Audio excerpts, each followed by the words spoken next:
por conta dessas premiações que a gente estava ganhando, dessa notoriedade que a gente estava alcançando em 2019, foi até o ano que a gente ganhou o prêmio da ONU, que até hoje foi o prêmio mais importante que já ganhamos e ainda somos os únicos brasileiros a conseguir conquistar.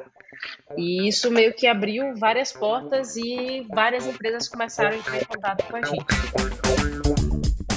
Muito bem, minhas amigas e meus amigos, estamos em mais um episódio do Ligando Ideias, esse podcast cometa errante que passa no seu feed de vez em quando.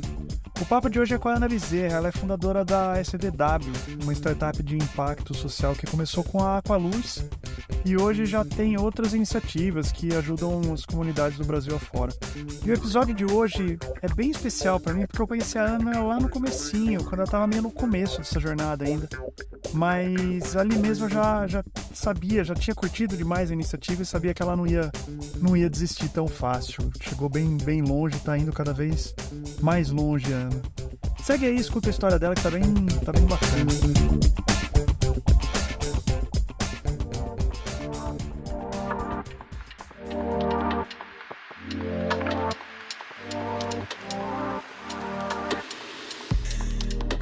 Mas obrigado, Ana, por ter aceito o convite aqui. A gente bater esse papo aqui para conhecer um pouco da sua história, né? Que é uma história bem intensa. A gente já tinha conversado em algum momento lá atrás. Eu não lembro nem quantos anos faz já. Deve ter uns 4, 5 anos, né? Que a gente cruzou os caminhos ali. Infelizmente não deu certo de seguir com algumas coisas, mas que bom que deu tudo certo, né? Ou pelo menos tá dando certo. A gente vai falar um pouco da SDW, que você fundou e tudo, que tá indo super bem, mas me conta um pouco, Ana, de como que começou essa ideia. Começou muito cedo, né? Você era menina ainda. 15 anos. 15 anos, quando surgiu a ideia. Conta um pouco. Como é que começou isso tudo? Então, claro que com 15 anos foi meio que o estopim, o marco principal que eu tive na minha vida profissional, até falando, no começo da minha vida profissional, mas pessoalmente falando, eu sempre fui apaixonada por ciência. Desde criança eu tinha um fascínio muito grande, era uma criança muito curiosa de perguntar por que a cor do céu é azul, queria entender o motivo de tudo, e meio que às vezes eu me sentia frustrada de não conseguir chegar à resposta de tudo, sabe? Uhum. Você cresceu onde, Ana? Salvador, Bahia.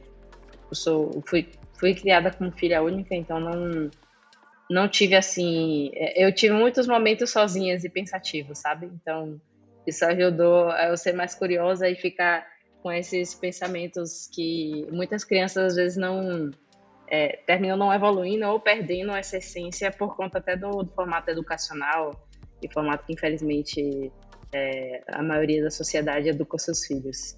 Tive sorte também de ter pais que sempre me estimularam a acreditar que eu poderia ser o que eu quisesse. Que legal. E nunca podaram. Eles fazem o quê? Minha mãe é enfermeira e meu pai, eu acho que eu herdei essa parte criativa dele porque ele é meio que um empreendedor de oportunidade. Tá no sangue já. Eu nunca tinha me visto como empreendedora, sabe? Porque era muito... Ele fazia várias coisas assim que eu não acompanhava de perto, mas que não era tipo Lava Jato, locadora de filme, não era nada assim que me motivava, sabe, a querer ser empreendedora. Mas hoje até ele trabalha comigo. Que legal. Faz parte da equipe da STW. Que bacana. Ele acompanhou minha jornada desde o início, sempre foi muito mão na massa comigo, então desde o primeiro produto que eu inventei com 15 anos, que é o Aqualuz. O Aqualuz. Como é que surgiu essa ideia? Você tinha 15 anos, curiosa e tal, e falou, putz, será que dá certo? Ou você já tinha visto alguma coisa? De onde veio? De onde surgiu? Foram 3 fatores que podem ser entendidos como coincidência ou não. Primeiro foi o ano, que era 2013, depois a leitura de um livro e um cartaz, né, que eu vi na escola. Então, 2013 era o Ano Internacional pela Cooperação da Água, e aí já várias edições de algumas coisas que eu não tinha contato, então eu soube disso depois, mas pautavam esse tema de água. E outra coisa que aconteceu foi a leitura do livro de Graciliano Ramos, Vidas Secas, que, de novo, atiçou a minha curiosidade. Como é que a gente tem um mundo tão avançado tecnologicamente, a gente tem internet, tem telefone, e pessoas ainda vivem sem um direito básico de acesso à água, que é basicamente o mais essencial à vida.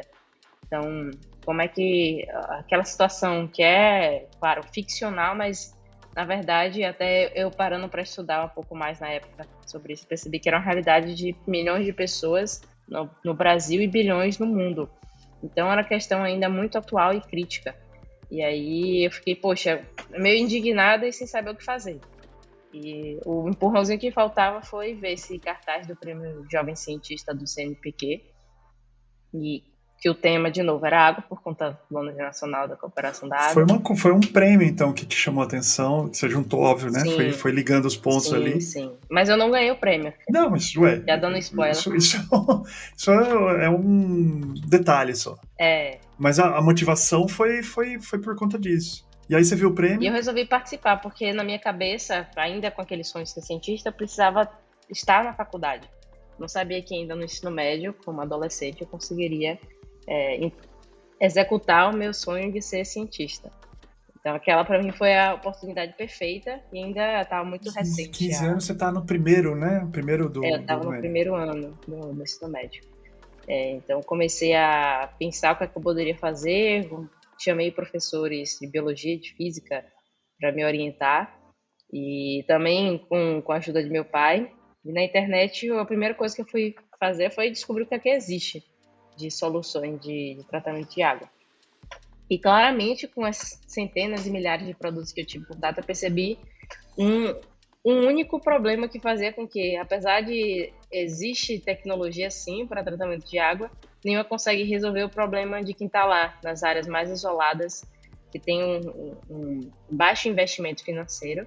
Então, para mim, o problema já estava escancarado dessa forma. A gente tem vários produtos robustos, caros, altamente tecnológicos, que são eficientes, obviamente, mas não tem essa viabilidade de chegar nessas regiões. E os que chegam, em pouco tempo param de funcionar, como não existe esse monitoramento, né, esse acompanhamento das comunidades, vira meio que um elefante branco. Temporariamente resolve o problema e depois as famílias voltam a ter acesso a água de péssima qualidade.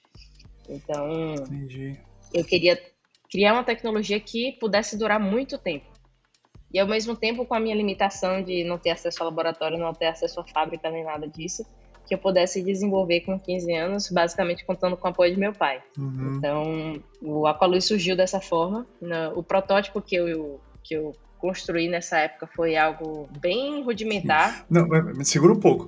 Você falou, o sol deve conseguir purificar a água? Não foi do nada. Sim, não foi do nada. Nessa pesquisa, eu achei algo que me chama atenção, que é o SODIS, uma metodologia desenvolvida pela Suíça, chamada desinfecção solar da água. Ela consiste em utilizar a luz do sol mesmo, a luz mesmo, não é placa solar, não é nada disso, para matar os micro-organismos que estão na água usando garrafa PET, basicamente. Ou seja, é o que qualquer pessoa pode fazer. Segura um pouco que é difícil entender isso. Como é que o sol mata um bichinho? Você ferve a água com a luz do sol? Como é que funciona? Uma forma de explicar bem simples é: a gente, quando vai para a praia ou vai ter uma exposição ao sol, o que é que a gente precisa fazer para se proteger? Passar o filtro. Exatamente. E por que a gente precisa de usar o protetor solar? Porque senão a gente fica todo queimado da radiação ultravioleta. A radiação ultravioleta que pode até causar câncer de pele. E aí é essa radiação... que vai matar os micro-organismos, que não tem protetor solar para usar. Mas, e aí ele é por tempo de exposição? Como é que funciona? Tempo de exposição. Essa metodologia, apesar dela ser fantástica, ela também tem suas limitações. E isso que fez com que até então, né, por exemplo, na época que eu tinha pesquisado, aqui no Brasil era muito pouco replicado. Era mais fácil de achar pessoas usando na África do que a nível América Latina. E muito por conta dessas limitações. É uma metodologia que as pessoas têm uma descrença óbvia de achar que o sol não vai resolver o problema da água. O segundo fator de que não tem uma mudança visual. Então, diferente de um filtro tradicional que você pega uma água cheia de contaminação, aquela água, sabe, bem bem escura, como se tivesse botado café ou barro, alguma coisa assim, e deixam a água transparente, o sol não vai fazer isso. Ele vai só matar a parte microbiológica, vai só matar bactérias, vírus, protozoários, o que quer que esteja nessa água. Então não vai ter aquela mudança visual da cor da água. Ele não tira as impurezas, né? Mas ele mata os bichinhos ali. Que são os principais causadores das doenças de circulação hídrica. E aí, replicando para o cenário nacional, a gente sabe que existem muitas populações, ao menos aqui a gente trabalha nesse CW, que ela já tem uma água que é transparente.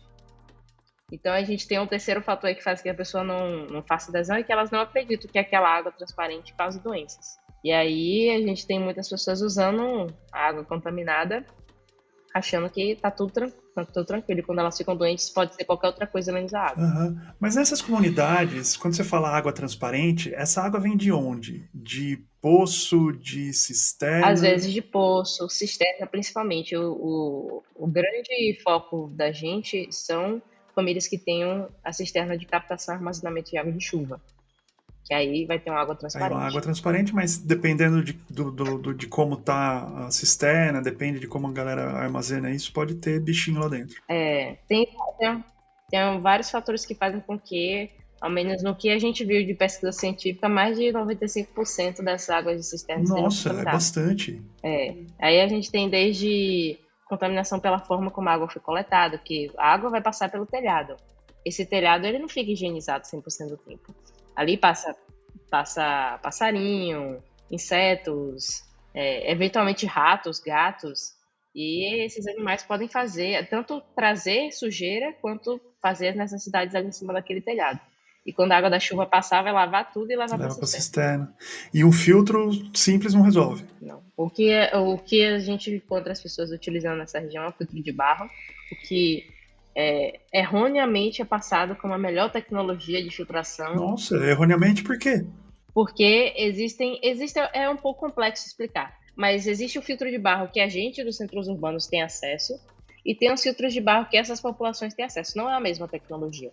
Pode ser aquela parte do barro, pode ser a mesma, mas o que está fazendo o processo de tratamento, de filtração da água, é a vela. Aquele negócio, aquela pecinha branca, né? Que fica no meio ali do... E existem vários tipos de vela, desde a vela mais simples, que não está resolvendo problema nenhum da água, só está, no máximo, evitando com que algumas partículas mais grosseiras passem para a parte de baixo do filtro, até as velas mais potentes que têm eficiência microbiológica. Mas aí tem o porém número 1, que essas velas não chegam até esses centros rurais, porque elas basicamente só são produzidas aqui em São Paulo. No Nordeste, elas não têm uma fábrica que façam esse tipo de vela que precisa ter... Mas é caro também? Não é que seja caro, é mais questão de logística, de disponibilidade, sabe? E outro detalhe, além desse da indisponibilidade, é o fator de que não é uma vela que vai durar a vida toda. Sim. É uma vela que com 6 meses você precisa trocar, porque com 6 meses ela já perdeu o seu potencial de tratamento microbiológico. Entendi. Então, essas famílias também, elas culturalmente têm aquele hábito de vou passar açúcar na minha vela que ela vai voltar a funcionar. Verdade, tem isso também, né? E vai limpar.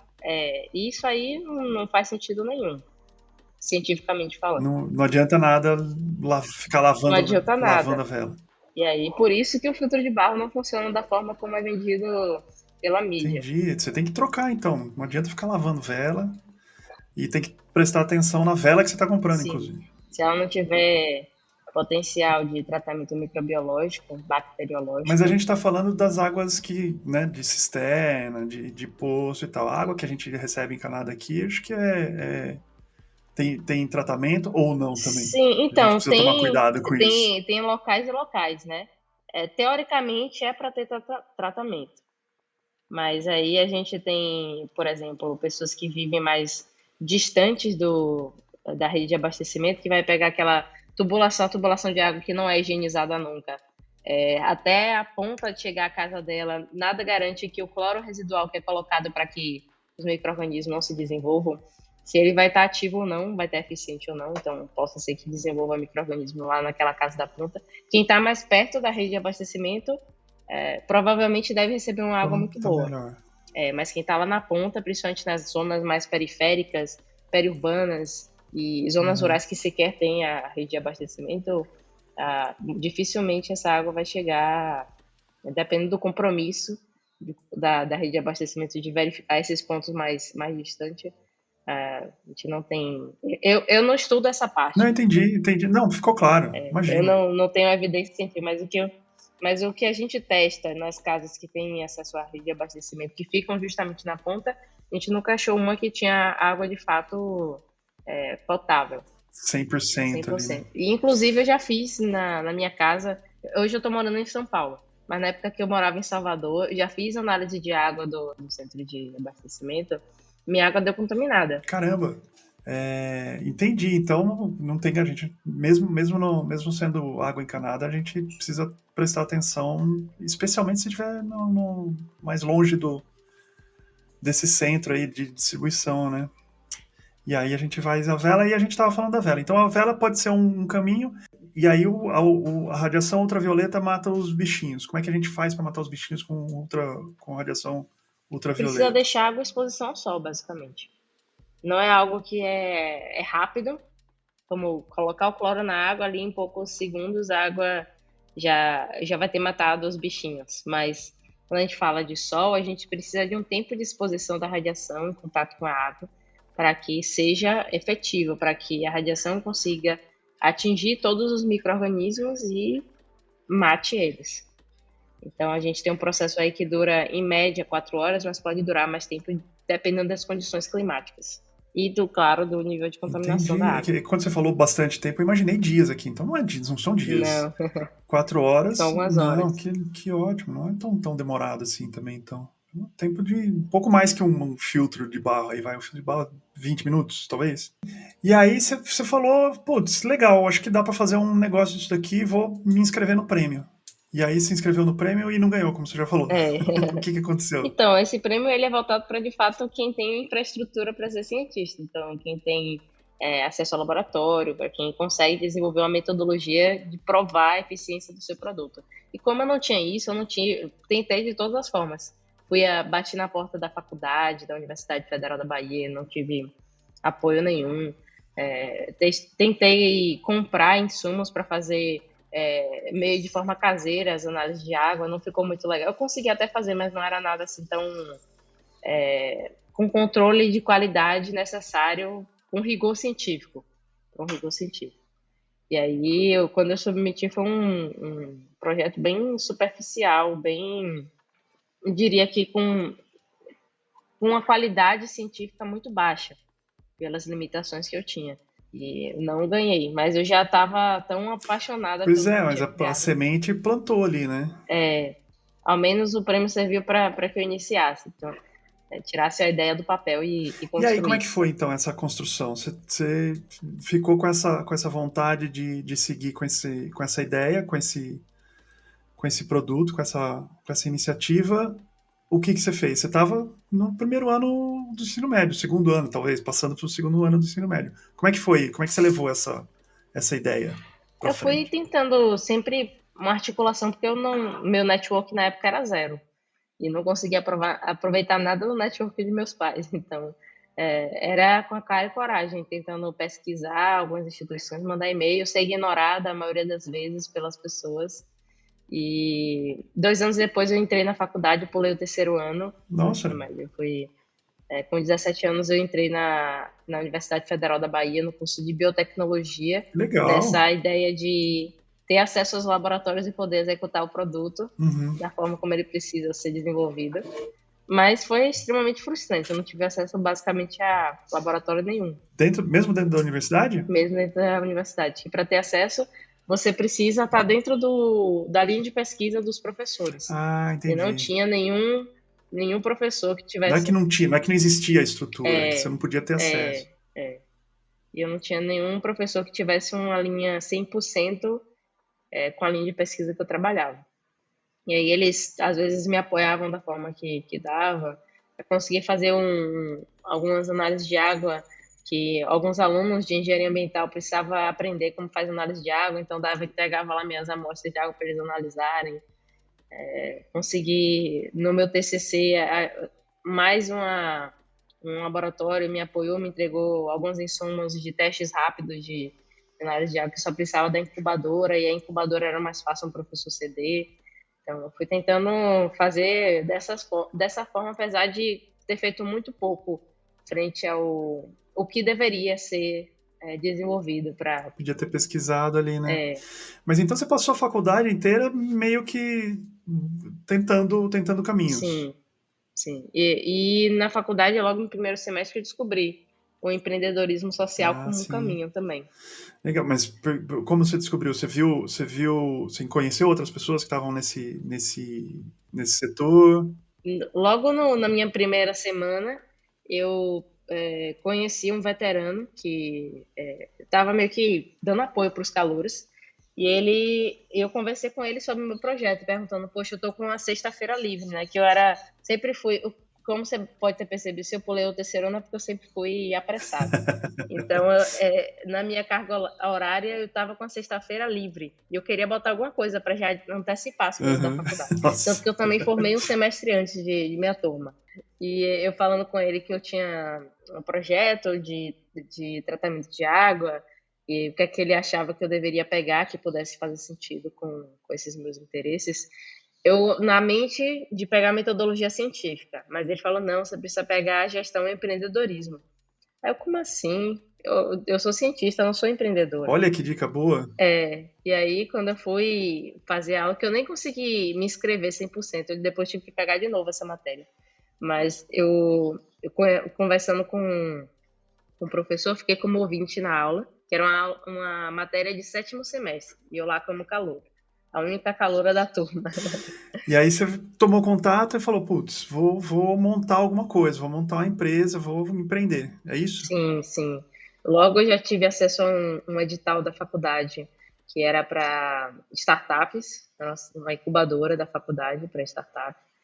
Consegui passar em uma das últimas vagas. Qual universidade que foi? Você falou? Foi o Federal da Bahia, né? Isso, a Federal da Bahia. E também a mais nova, a única de equipe, tinha 20% da nota era de equipe. Eu tive a nota zerada de equipe, porque eu era sozinho. Putz, só porque tava fazendo tudo sozinho. Isso pelo menos me abriu também a mente de que eu precisava de equipe. Então as pessoas começaram a entrar na equipe como voluntárias, obviamente eu não tinha dinheiro para pagar ninguém. Nem gerava, né? Não tava nem vendendo nada ainda. Mal tinha dinheiro para fazer as coisas, que não tinha, na verdade, a incubadora tinha uma bolsa de R$ 400 para dar apoio para fazer as coisas. Então eu tentava fazer as coisas com essa bolsa, mas fora isso passou muita gente de cursos diversos que me ajudaram.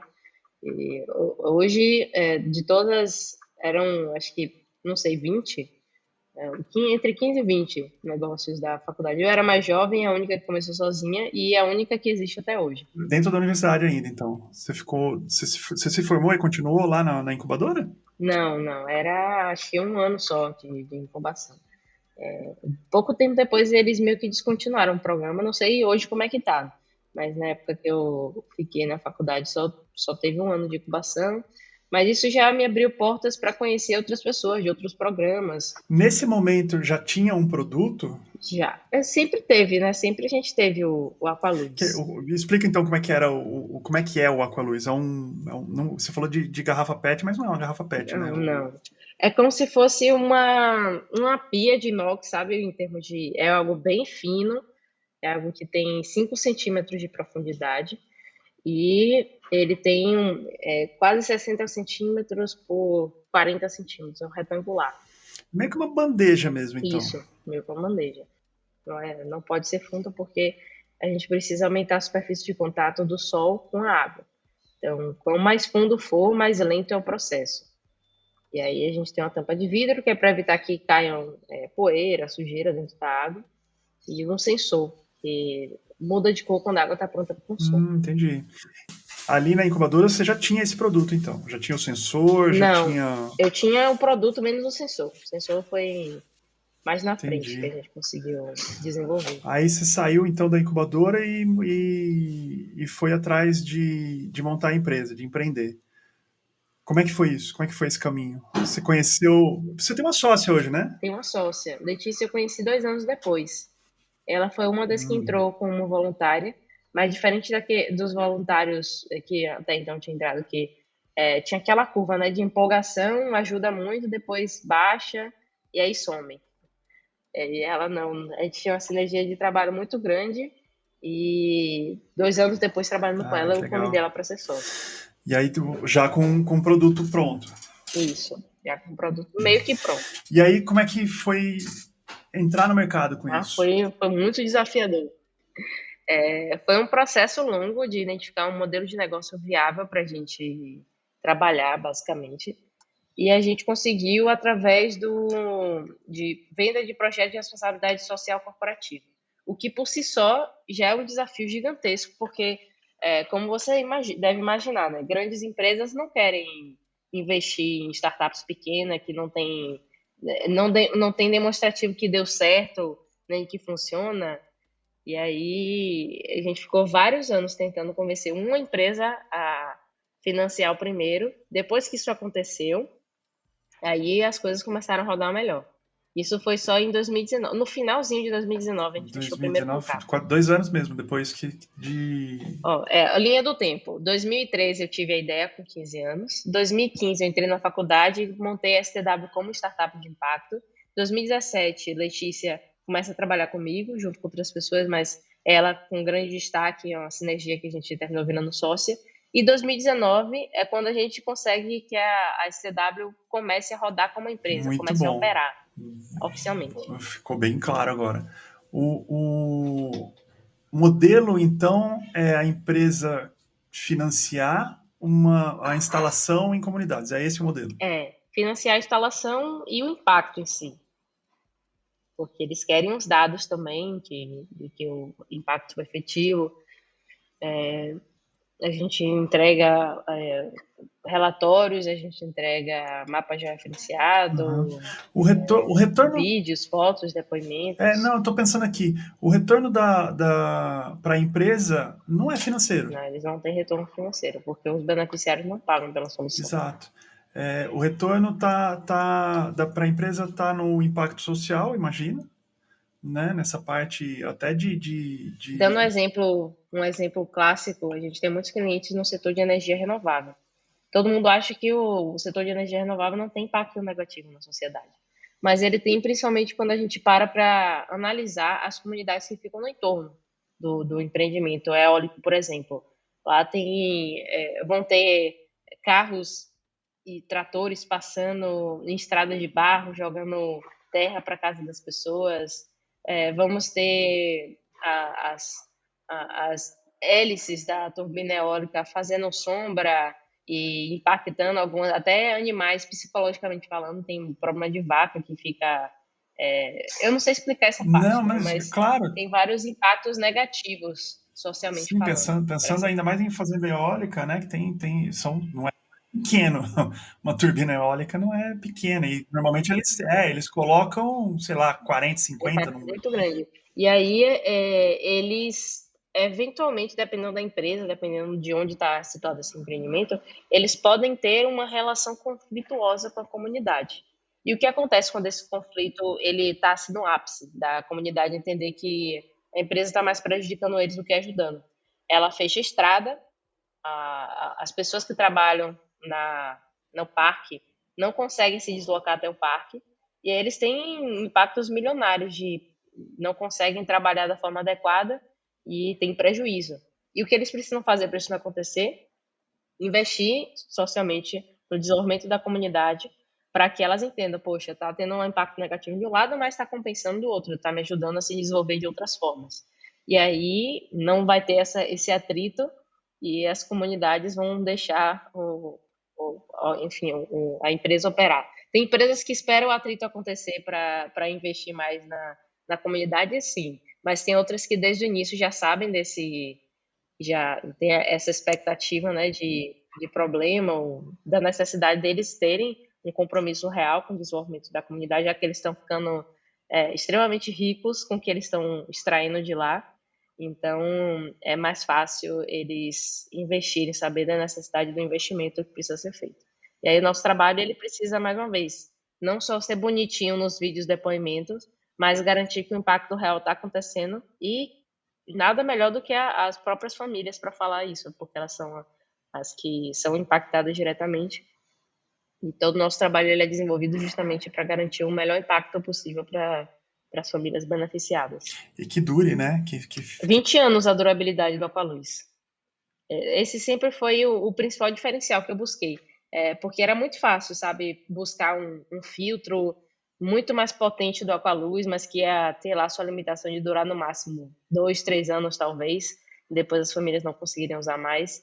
Era muito fácil colocar vários hardware no Aqualuz, colocar uma fonte de energia para que o tratamento de horas durasse minutos.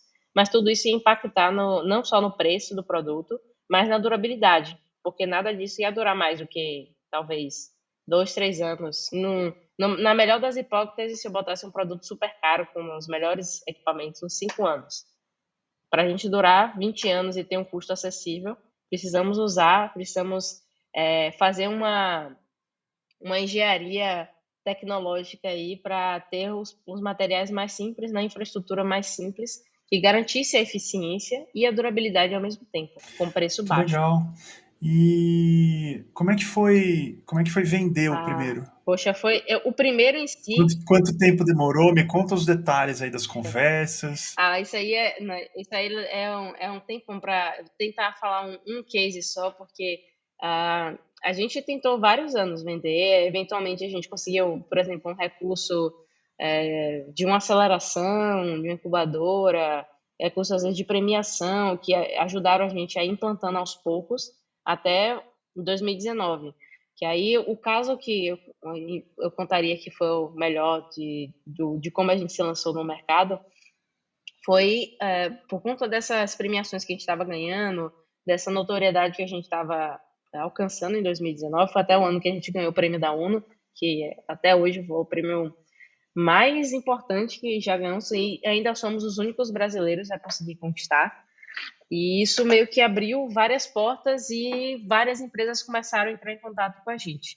E uma delas, que na verdade foi antes desse prêmio, foi no prêmio do MIT que a gente ganhou, mas antes desse prêmio acontecer, já tinha começado a conversar com a gente, que é uma empresa de transmissão de energia, que tem um pouco parecido desse cenário que eu falei, mas eles têm um princípio de investir de fato nas comunidades para manter um bom relacionamento.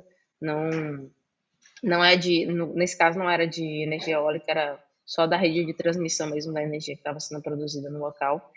E aí eles queriam fazer no interior da Bahia um projeto com a gente de levar água de qualidade por eles saberem que era uma necessidade da comunidade. Então, essa pessoa me contatou, diferente das outras empresas, que quando vê, você já tem algum case, alguma conversa com alguma empresa, e aí eu falo, não, então tchau, não me dá mais, não me responde mais, me ignora completamente, eu volte aqui quando você tiver instalado primeiro.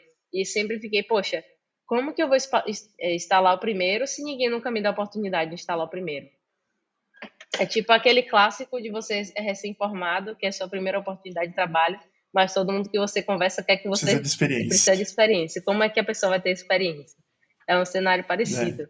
Então, essa empresa, ele pegou a pessoa que inclusive se chama Ana também, que trabalhava na empresa na época, ela pegou a gente pelas mãos e levou para a gente até garantir que beleza, a empresa é uma grande empresa listada para a bolsa, tem um compliance super rigoroso e por vocês não terem um histórico de projetos, isso é um ponto negativo, mas vamos te dar todo o apoio necessário para que você possa entregar o projeto na qualidade que a empresa precisa.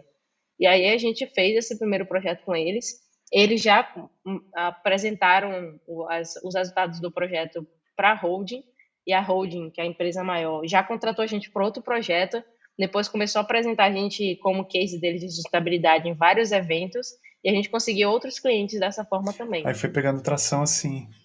E aí foi aí que você começou a aparecer em tudo que é lugar de programa de TV, não? Mais ou menos foi nesse período, em 2019, que a gente começou a ter uma ascensão em termos aparecer na mídia. Isso ajudou? Isso ajudou? Porque você participou. Eu sei que você participou você participou daquele. Do Luciano Huck, como é que chama mesmo? The Wall. The Wall. Isso, Recentemente eu vi no Shark Tank também. Mas você participou de um isso. monte de outros programas também, né? Jornal Nacional, Encontro com Fátima Bernardes. Os maiores foram esses. A gente participou de vários outros também. Bom Dia Brasil, alguns mais a nível local, a Sim. nível Bahia também, na TV Isso Bahia. ajuda, isso não ajudou certamente para conhecer, para as pessoas conhecerem a solução.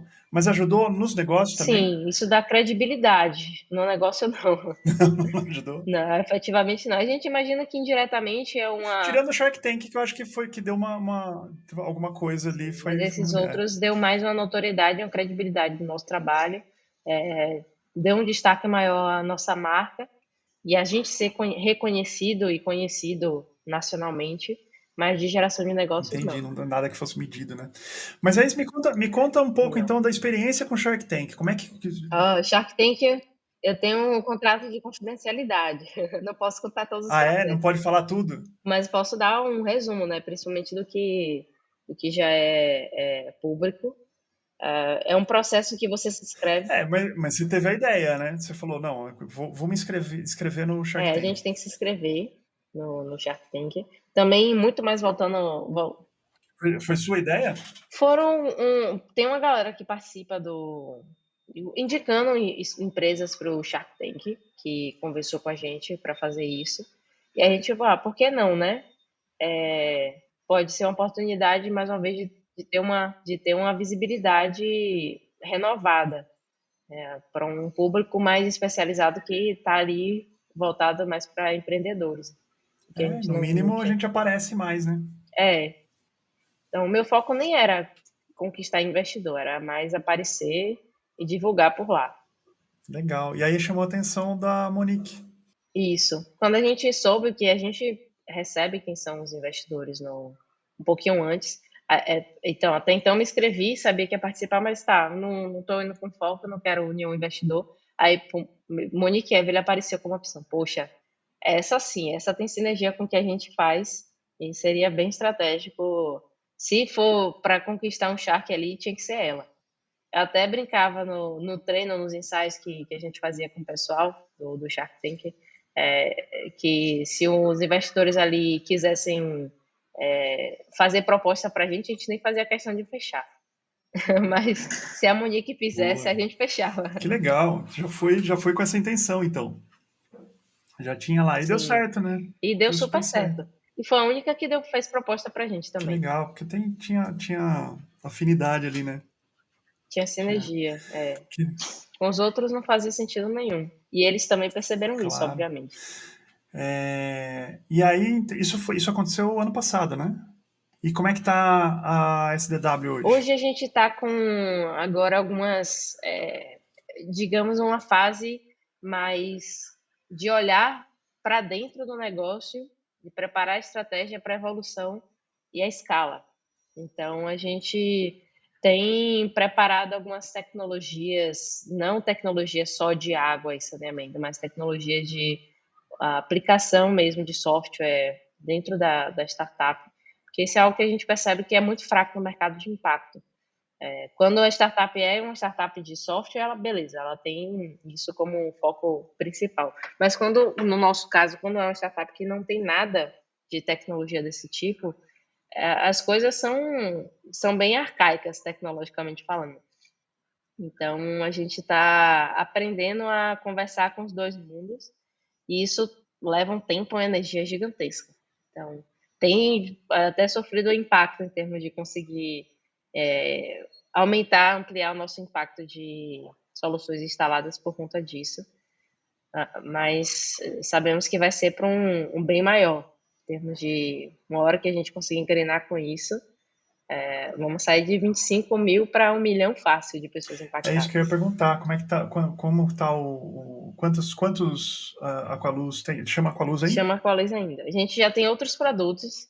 Nesse meio tempo, a gente desenvolveu outras 5 tecnologias para acesso ao água e saneamento. A gente tem desde dessalinizador solar também, que é a água salina, desde filtro para tratamento de água a nível comunitário, muito focado para escolas, que é o Aquafiltro, o Plus e o Aquaturri, que é para regiões que não têm infraestrutura nenhuma de abastecimento de água. E a linha de saneamento, que a gente tem o Sano Seco, que é um banheiro seco, o Sano Plant, que é um sistema de tratamento de águas cinzas usando plantas, e o Sano Fossa, que é uma fossa biodigestora, ou seja, a gente faz meio que uma mini estação de tratamento de esgoto dentro da casa da pessoa, usando só recursos naturais, sem aplicação de nenhuma Que substância química. legal. E Isso, aí, mas isso é sempre tudo para a empresa, tudo, quer dizer, pensando em comunidade. tudo para as comunidades. Uma pessoa sozinha ela não vai conseguir instalar isso, vai depender de uma ação. É. Já apareceram pessoas interessadas. Mas quem termina tendo poder aquisitivo para comprar são pessoas, no mínimo, de classe média baixa. Pessoas da faixa da linha de pobreza, que é o nosso público-alvo, não tem condições financeiras de adquirir. Não tem nem condição, né? Tem que ter um impacto mesmo tem que ter ajuda, né, de empresas, parceiras que possam olhar para essas comunidades. Muito legal. Então, já está desenvolvendo várias outras frentes aí, então, né? Além do Aqualuz. Começou lá na luz solar, mas já tem um monte de produtos. Você falou em 25 mil pessoas impactadas hoje? Isso, em 15 estados do Brasil, maioria Nordeste. Entendi. Que eu imagino que é onde tem mais problemas mesmo, né? Entendi.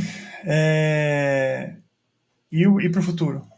Para o futuro é um pouco disso, né? Tecnologia. Tecnologia? Além da tecnologia? Sermos uma startup referência nesse mundo de acesso à água e saneamento, de uma forma que a gente não só vai crescer como negócio, mas a gente vai ajudar outros negócios de acesso à água e saneamento a Legal. crescerem também. A SDW está com quantas pessoas hoje? Vocês duas? 18 no total, comigo e com a Letícia. Entre técnico e comunicação, todo mundo? Exceto a equipe de campo. A equipe de campo que a gente trabalha com projetos e a gente contrata sob demanda, e aí teria mais 10 pessoas. Então, falar dos fixos mais os temporários seriam cerca de 28 pessoas. Que legal.